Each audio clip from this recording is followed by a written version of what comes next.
S'il y a un élément positif du bilan du Parti québécois au tout début, dans les 100 premiers jours, c'est son annonce sur les services de garde à contribution réduite.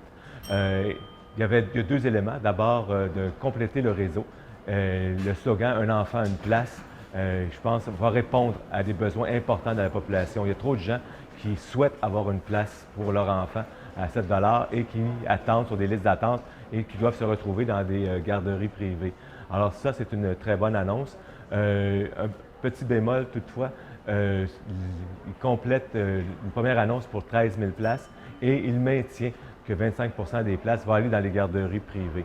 Or, on sait que la qualité est de beaucoup moindre qualité dans les garderies privées que dans les centres de la petite enfance ou dans les services de garde en milieu familial.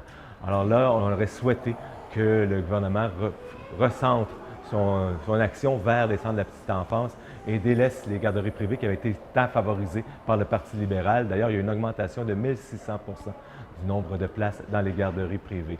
Un autre élément important concernant les services de garde, c'est l'avis du Conseil supérieur de l'éducation sur cette question qui demande au gouvernement d'accroître le nombre de places pour les services des enfants de 4 ans. Actuellement, il y a 2 enfants sur 3 au Québec qui fréquentent un service de garde à l'âge de 4 ans. Et ce que le Conseil supérieur de l'éducation souhaite, c'est d'augmenter cette proportion-là à 90 Pour y arriver, il veut le développement de maternelle 4 ans dans les milieux défavorisés, car c'est à cet endroit-là qu'il y a le moins de services, que les enfants fréquentent le moins. Or, les besoins sont très importants pour que ces enfants-là arrivent à l'école prêts quand ils arrivent à la maternelle et ça favorise la persévérance et la réussite scolaire, car on sait que c'est par l'intervention précoce qu'on peut améliorer la situation de la réussite scolaire au Québec.